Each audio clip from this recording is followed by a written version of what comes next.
चलिए, तो लास्ट पिछली क्लास में हमने असेंबली बम कांड पर चर्चा किया था, है ना? यही टॉपिक था ना। तो अब इससे आगे आपको समझना है कि क्या क्या गतिविधियां हो रही है। तो जैसे कि अगर हम देखें तो राष्ट्रीय स्तर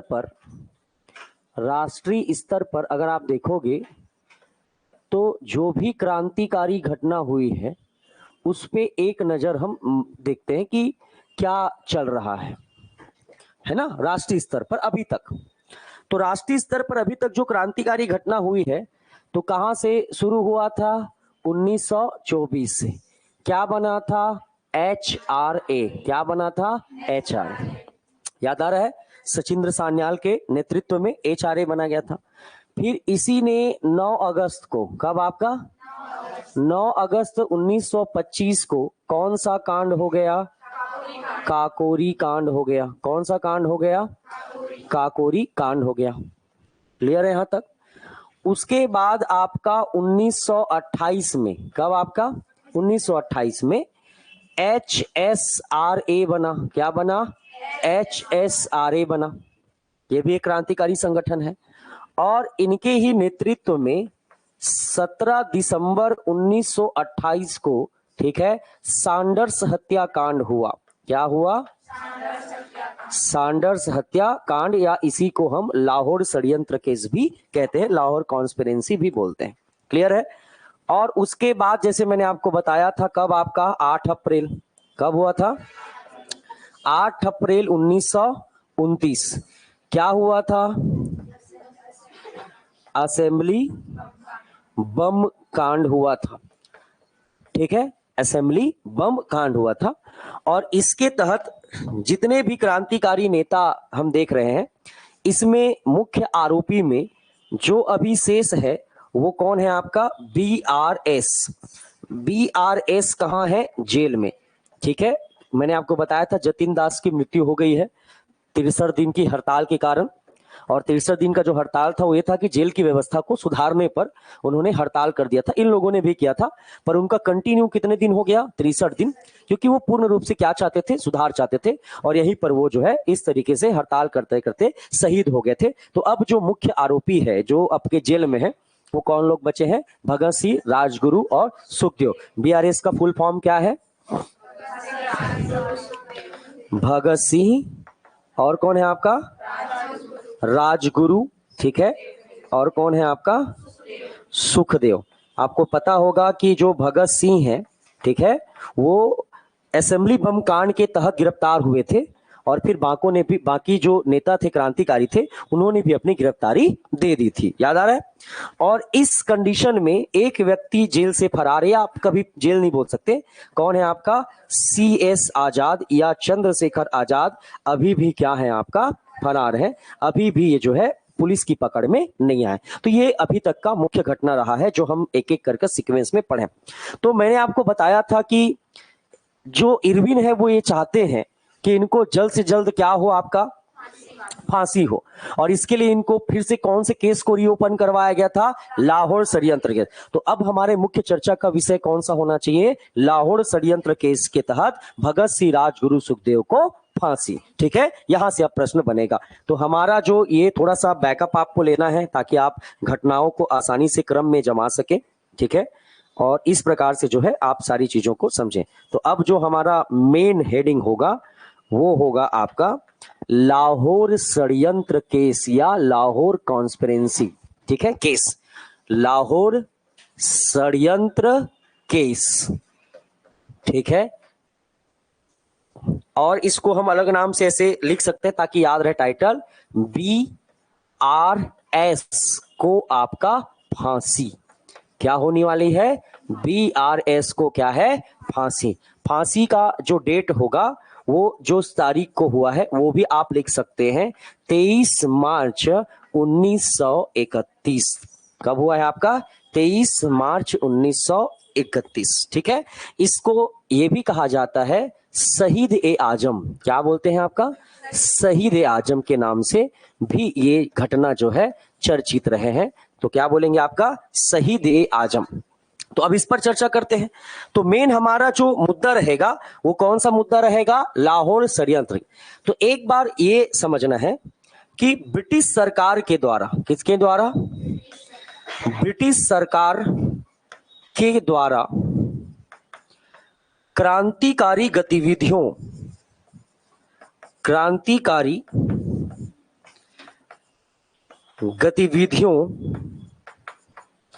को रोकने या समाप्त करने के लिए ठीक है, क्या लगाया जा रहा है? लाहौर षड्यंत्र केस। क्या लगाया जा रहा है? लाहौर षड्यंत्र केस। ठीक, लाहौर षड्यंत्र जो केस है ये अब तक 2 बार लगा है। पहले तो ये जानो, कितने बार? 2 बार। 2 बार भारतीय इतिहास में लाहौर षड्यंत्र केस के नाम से 2 घटनाओं को जाना जाता है। एक आपका याद रखेंगे 1915 में। कब आपका? 1915 में लगाया गया था लाहौर षड्यंत्र केस। और एक बार अभी लगाया गया है, यानी कि अभी बोलोगे तो आपका लगभग 1929 में। कब लगाया गया है? 1929 में। कितने बार लाहौर षड्यंत्र लगाया गया है? 2 बार।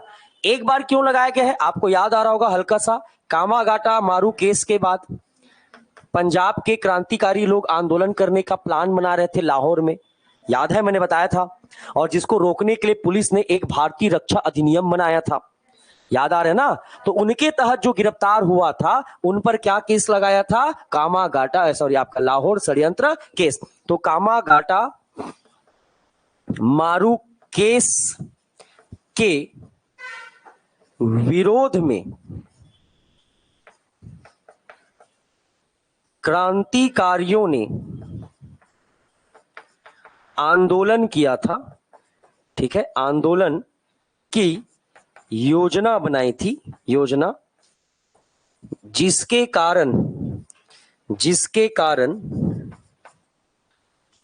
उन पर क्या केस लगाया गया था? लाहौर षड्यंत्र केस लगाया गया था। तो एक बार लाहौर षड्यंत्र केस कब लगा है? तो एक बार जो लाहौर षड्यंत्र केस है वो कब लगा है? 1915 में। और दूसरा जो आपका लाहौर षड्यंत्र केस जो है, ठीक है, दूसरा जो आपका लाहौर षड्यंत्र केस है वो कब लग रहा है? तो 29 में। कब लग रहा है आपका? 29 में। और 29 में क्यों लग रहा है? सैंडर्स हत्याकांड पर। क्यों आपका? सैंडर्स हत्याकांड के कारण, ठीक है, के कारण जो है क्या लग रहा है? लाहौर षड्यंत्र केस। और चूंकि हमारा मेन जो टॉपिक है वो क्या है? यही है, इसलिए इस वाले लाहौर षड्यंत्र केस में कुल 18 लोगों को गिरफ्तार किया गया था।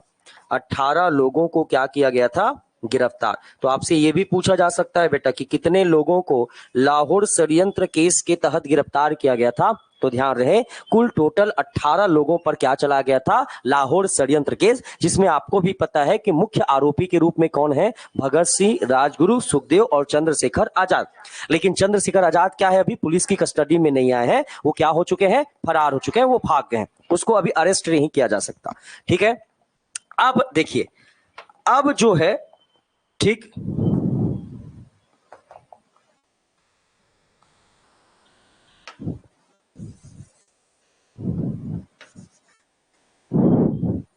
अब देखिए, अब आपका बीआरएस पर क्या चलेगा? केस। क्या चलेगा? केस। बार बार बोल रहा हूं, कौन सा केस? लाहौर षड्यंत्र केस।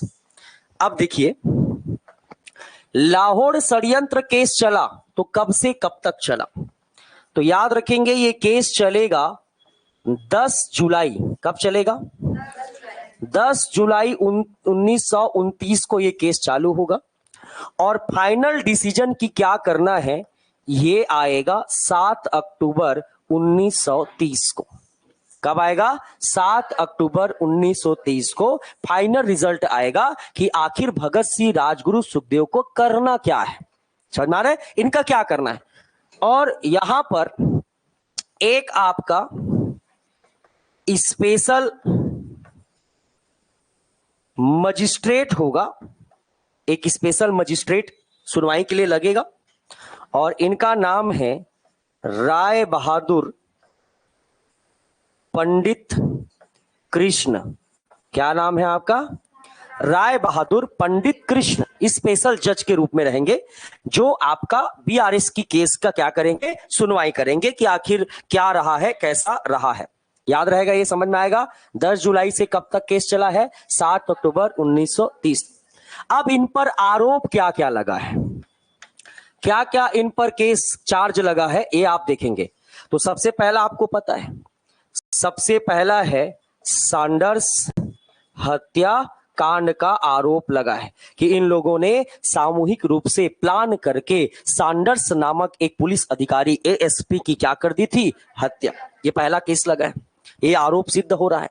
दूसरा, साथ साथ मैंने आपको बताया था 2 हेड कांस्टेबल, किसकी हत्या की थी?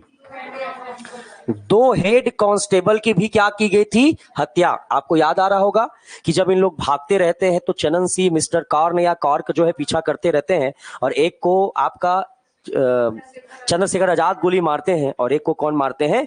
भगत सिंह। याद आ रहा है?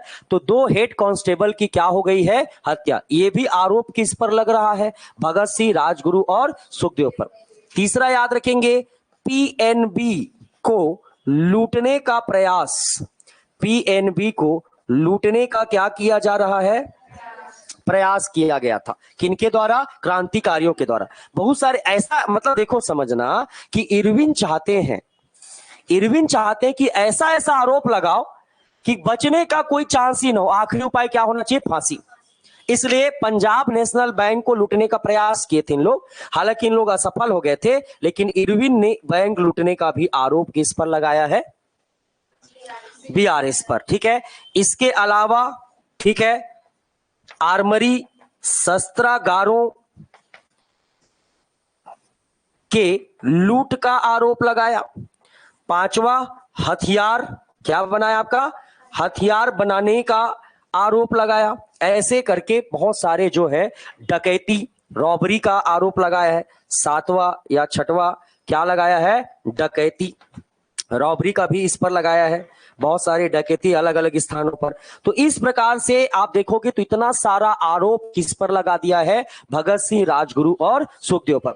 तो ये जो फाइनल रिजल्ट है ये कब आया है? 7 अक्टूबर 1930 को। कब आया है? 7। ये भले मैंने आपको अभी बता दिया है, लेकिन केस तो चालू हो गया है कब से? 10 जुलाई 1929। अब जुलाई टू जुलाई 1 साल ऐसी हो गया केस को चलते चलते। और मैंने बताया किस तरीके से उन लोग जेल में उपद्रव मचाते थे। 1 साल कैसे झेले होंगे ब्रिटिश सरकारें, खुद सोच लो, उतने बड़े दिग्गज लोगों को। तो जब ये केस चल रहा था तो इरविन को बहुत जल्दी थी कि कैसे भी करके भगत सिंह, राजगुरु, सुखदेव को निपटाया जाए, कैसे भी करके उनको क्या दिया जाए? फांसी। क्यों? अब इसको समझने से पहले एक बात समझो। अभी आप देखेंगे कि भारत में महात्मा गांधी, कौन आपका? महात्मा गांधी के नेतृत्व में, लीडरशिप में, नेतृत्व में एक बहुत बड़ा आंदोलन चल रहा है। ठीक है। और ये आंदोलन स्टार्ट हो चुका है 6 अप्रैल को। कब स्टार्ट हुआ है? 6 अप्रैल। कब स्टार्ट हुआ है? 1930। क्या अभी 6 अप्रैल तक भगत सिंह, राजगुरु का कोई डिसीजन आया है क्या? नहीं। वो कब आएगा? 7 अक्टूबर को। मतलब ये अप्रैल, मई, जून, जुलाई, अगस्त, सितंबर, अक्टूबर, अभी टाइम है। केस चल रहा है। एक तरफ क्या चल रहा है? केस चल रहा है, और एक तरफ महात्मा गांधी ने भारत में एक बहुत बड़े आंदोलन की शुरुआत कर दी है, जिसको कहा जाता है सविनय अवज्ञा आंदोलन। और ये गांधी जी का प्रमुख हथियार था।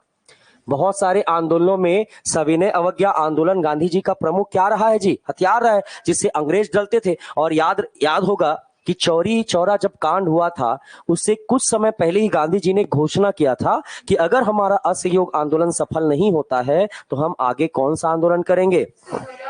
सविनय। मतलब ये बात आपके दिमाग में छप जाना चाहिए कि असहयोग आंदोलन से बड़ा ताकतवर आंदोलन कौन सा है? सिविल डिसोबीडियंस मूवमेंट या सविनय अवज्ञा आंदोलन है। समझ में आ रहा है? और ये जो आपका, ठीक है, सिविल डिसोबीडियंस मूवमेंट जो है, ठीक है, ये गांधी जी का प्रमुख हथियार है। तो गांधी जी ने कहा कि भैया हमने असहयोग तो करके देखा, अब हमें फाइनल डायरेक्ट क्या करना चाहिए, सविनय अवज्ञा आंदोलन। और अवज्ञा का मतलब क्या होता है, जो भी अंग्रेजों ने कानून बनाया है, जो भी चीजें बनाई है, उसे शांतिपूर्वक क्या कर दो, मानने से मना कर दो, कि हम आपके कानून को नहीं मानते हैं। समझ में आ रहा है? तो ये चल रहा है। और इस प्रकार जो ब्रिटेन का प्रधानमंत्री, कौन आपका, ब्रिटेन का प्रधानमंत्री जो है वो है आपका रेमजे मैकडोनाल्ड। कौन है आपका, रेमजे मैकडोनाल्ड। ठीक है, मैकडोनाल्ड। तो रेमजे मैकडोनाल्ड जो है वो ब्रिटेन के क्या है, आपका प्रधानमंत्री है। दो तीन बातों को समझना ना बेटा, ठीक है। एक बात ये भारत की क्या है, घटना है, समझ में आ रहा है। दूसरा बात समझना, भारत की दूसरी घटना, आपको पता होगा भारत में कौन आया था, साइमन कमीशन। खुशी खुशी गया क्या, क्या हुआ साइमन कमीशन को, विरोध, भयंकर विरोध। लेकिन साइमन कमीशन ने अपना काम नहीं छोड़ा। उन्होंने जैसी समीक्षा करनी थी, हर एक छोटी छोटी जगह पर घूमे और हर बातों का क्या किया, सर्वे किया। और सर्वे करने के बाद इन्होंने 1930 में अपनी क्या प्रस्तुत कर दी थी, रिपोर्ट प्रस्तुत। भाई कि देखो मेरा भले विरोध हुआ, मेरा काम था सर्वे करना। 27 में गठन हुआ बेटा, 28 में भारत आया, 2 साल तक लगातार सर्वे चला, मूल्यांकन हुआ और लास्ट में उन्होंने 29 तक सर्वे किया, कहने का मतलब, और 30 में अपना क्या कर दिया, रिपोर्ट दे दिया है। साइमन की रिपोर्ट की एक बात थी जो आपको समझना पड़ेगा इतिहास में। इन्होंने कहा था कि जब मैं भारत गया तो सवाल ये नहीं है कि वहां के लोगों ने कितना काम किया है, सवाल ये है कि राजनीतिक मतभेद बहुत ज्यादा हो गया है। हर छोटे छोटे लीडर ने अपनी पार्टी बना ली है और सब पार्टी के लीडर चाहते हैं हमारे पार्टी का विकास हो, हमारे पार्टी का काम हो सको। मैं भीमराव अंबेडकर जी से मिला, कौन कह रहा है ये, साइमन। मैं भीमराव अंबेडकर जी से मिला, वो अलग से दलितों को लेकर काफी परेशान थे। उनको अलग से दलितों के लिए क्या चाहिए, अलग से शासन चाहिए, अलग से आरक्षण चाहिए।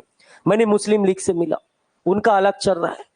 मैंने उदारवादी ग्रुप से मिला, सुरेंद्र नाथ बनर्जी का पार्टी 1918 वाला जी, उनका अलग चल रहा है। कांग्रेस अलग अलग मांग कर रही है, कांग्रेस आंदोलन चला रही है। तो इतना ज्यादा राजनीतिक मतभेद हो चुका है कि एकाएक कोई डिसीजन लेना आसान नहीं है भारतीयों के संदर्भ में कि अब आगे का प्रशासन किसे दिया जाए। कांग्रेस को अगर दे दोगे तो ये अंबेडकर जी नाराज हो जाएंगे, विरोध हो जाएगा, मामला बिगड़ जाएगा और हमको सबका सहयोग चाहिए। तो इन्होंने कहा कि काम करते हैं, पहले सबको बुलाते हैं, ब्रिटेन में बुलाते हैं, बैठते हैं, बात करते हैं और सबका एक राय बनाकर आगे का हमको क्या करना है इस पर विचार करते हैं।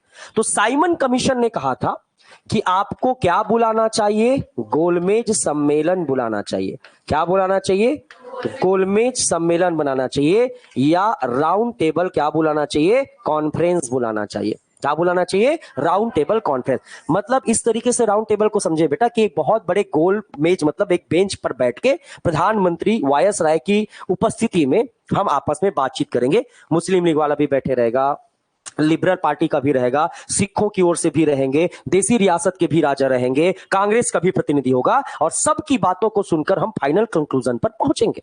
ये किसका रिपोर्ट है, साइमन। तो आप देखे होंगे कि जो आरटीसी होगा ये 3 ठो होगा। कितना होगा, 3 होगा। एक होगा 1930 में, एक होगा 1931 में और एक होगा 1932 में। पढ़ाऊंगा पूरा डिटेल आगे। गोल में सम्मेलन 3 होगा, 3 बार बुलाया जाएगा, एक 30 में, एक 31 में और एक 32 में, 3 होगा। तो जब पहली बार गोल में सम्मेलन बुलाया गया, पहली बार बुलाया गया, सब लोग गए, सब लोग पहुंच गए। भीमराव अंबेडकर एकदम बढ़िया तैयार हो, आज तो बात होगी रे, ऐसा नेता है भाई। जिन्ना अली, आगा खां, ये सब पहुंच गए थे, सरदार संपूर्ण सिंह, तेज बहादुर सप्रू, ये सब लोग पहुंचे हुए थे, बढ़िया एकदम देसी रियासत के राजा।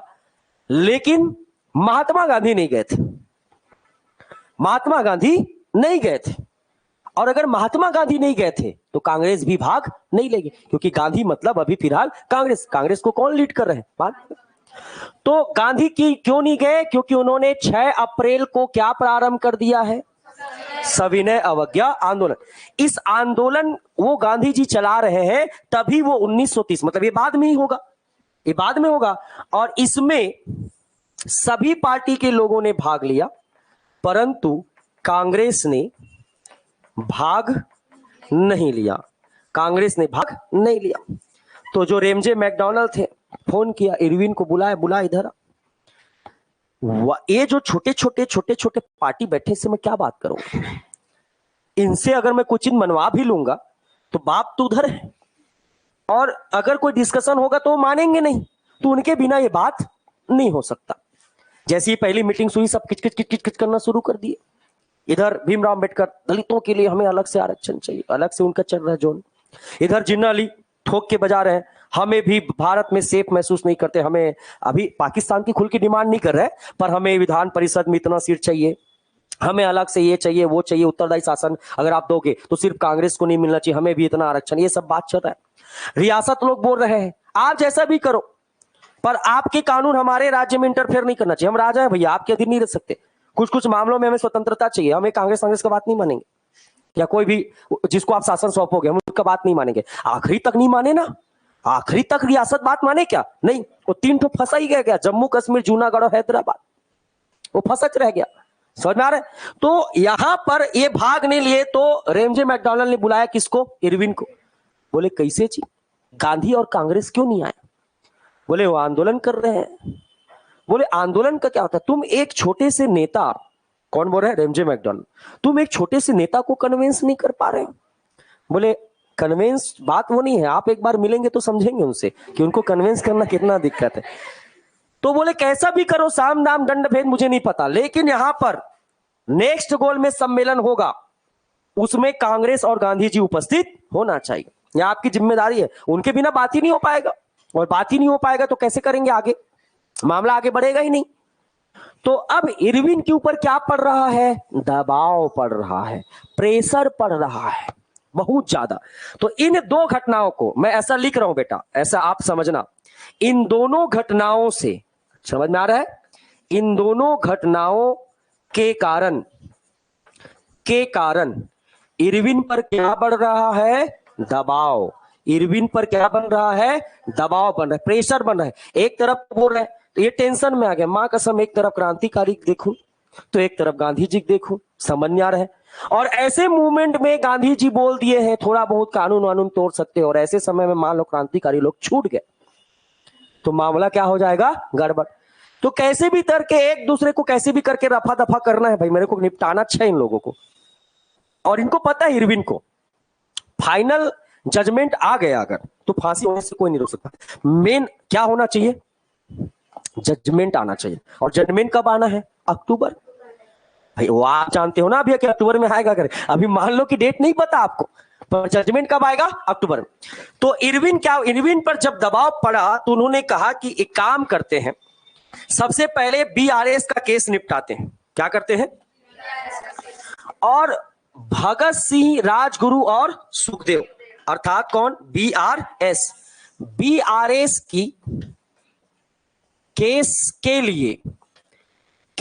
लिए ठीक है, जानबूझकर 3 जजों की स्पेशल बैच बनवा दिया कि जल्दी सुनवाई हो। 3 जजों की स्पेशल क्या बनवा दिया? बैच बनवा दिया, एक बैच बनवा दिया कि ये 3 जज रहेंगे और फटाफट भगत सिंह, राजगुरु, सुखदेव का क्या करो? सुनवाई करो।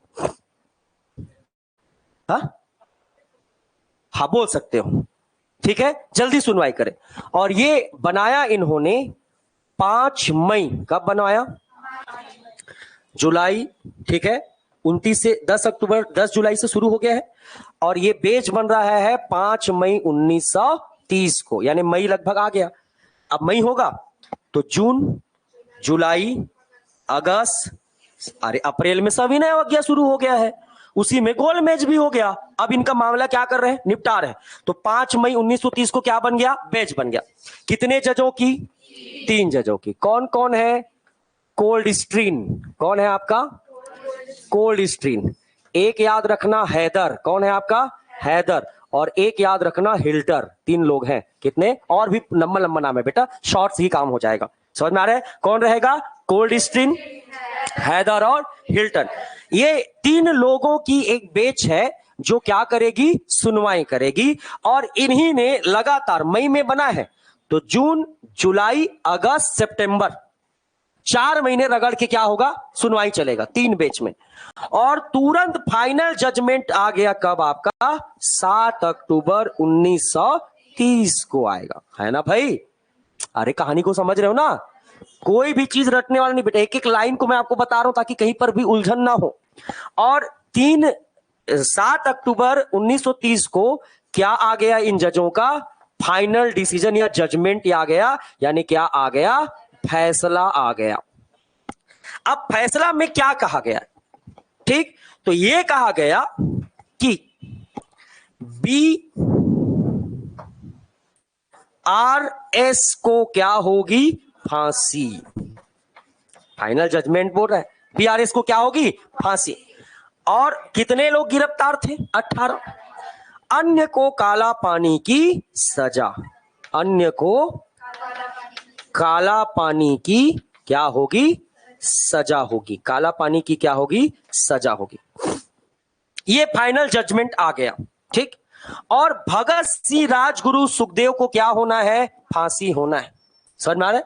और फांसी का जो डेट है, ठीक है, फांसी की तारीख, ठीक है, फांसी की क्या होगी, तारीख जो होगा वो तय होगा 24 मार्च 1931 को। कब होगा फांसी का डेट, 24 मार्च 1931 को फांसी तय होगा।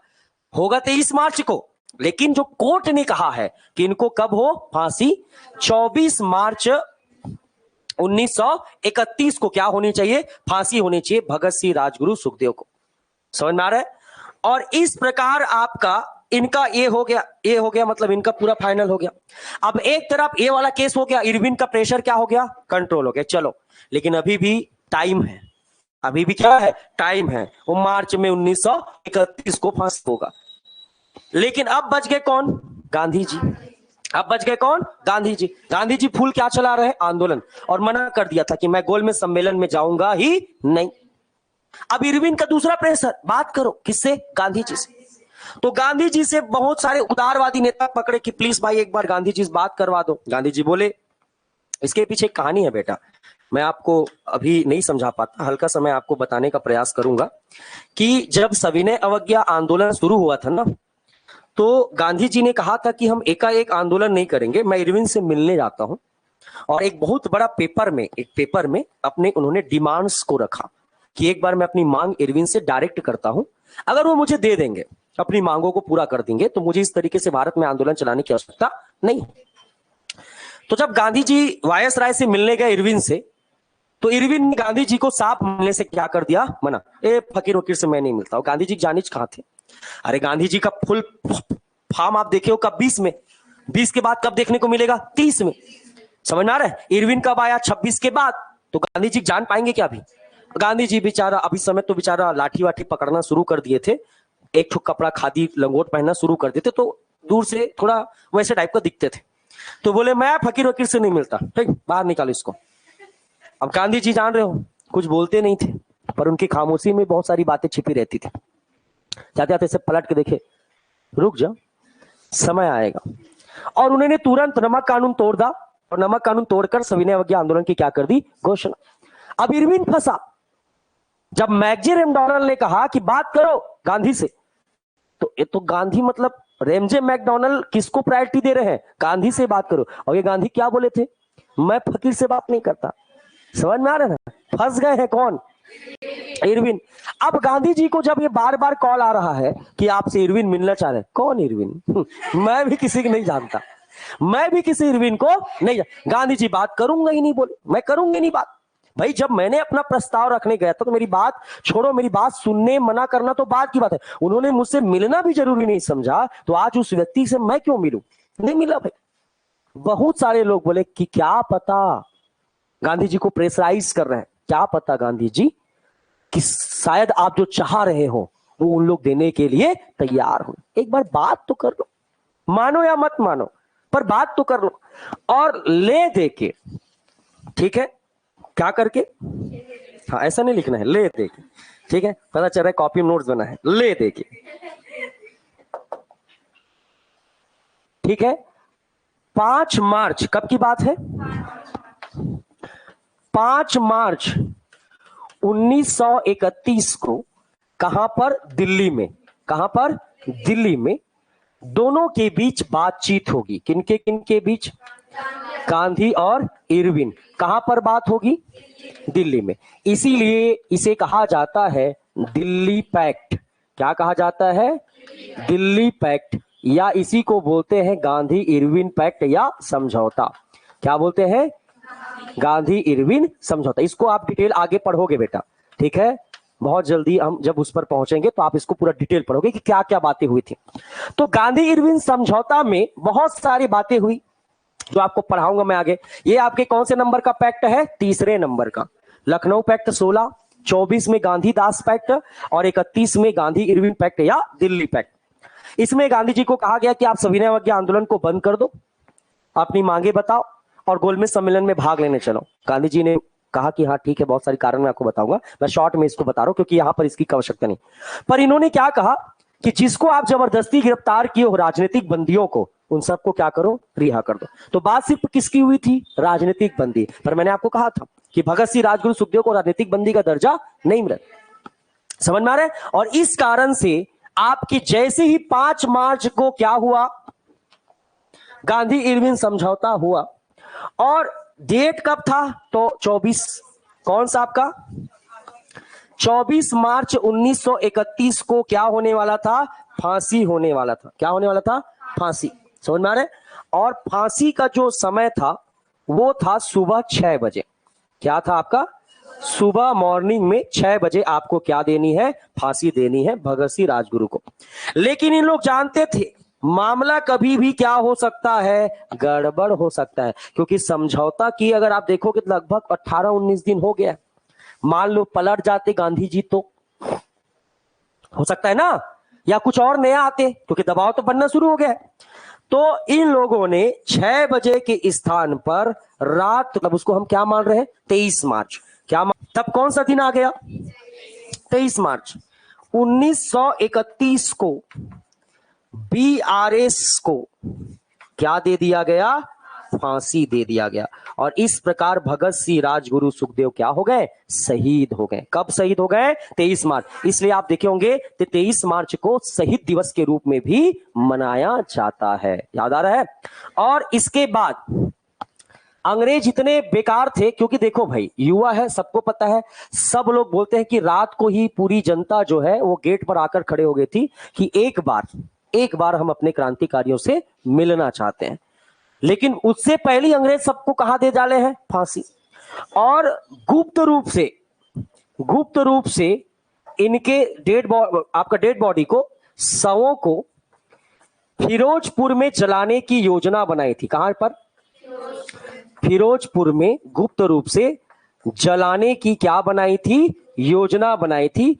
परंतु ये लोग असफल हो गए, जनता जान गई, ठीक है। और उसके बाद उनके बॉडी को उनको सौंप दिया गया, परंतु असफल हो गई। कौन असफल हो गई? ब्रिटिश सरकार, ठीक है। तो ये भी याद रख रहना कि गुप्त रूप से इनको कर, बहुत विरोध हुआ ना भयंकर, क्योंकि आपने जबरदस्ती नियम को क्या किया है? तोड़ा है। भाई आपको सुबह जनता वेट कर रही है कि एक बार उनके पिता, पूरे माँ वहां पहले से आके खड़े थे, एक बार अपने बेटे को देखेंगे। उनके फ्रेंड्स, उनके दोस्त सब वेट कर रहे थे कि एक बार ये वाला गली से गुजरेंगे तो हम उनकी एक बार दर्शन होगा, उनकी बात को सुनेंगे। तो इस प्रकार इन लोगों ने 12 घंटे पहले ही, 6 बजे की बात थी, 12 बजे इन लोगों को क्या दे दिया गया? फांसी। और इस बार ये लोग क्या हो गए थे? शहीद हो गए थे। एक बात ये समझना, लेकिन एक बात समझना, ये तो हो गए, अब इनकी कहानी क्या हो गई बेचारे लोग की? खत्म। यहां से लोग सब क्या हो गए? शहीद हो गए। अभी भी एक व्यक्ति बाहर है।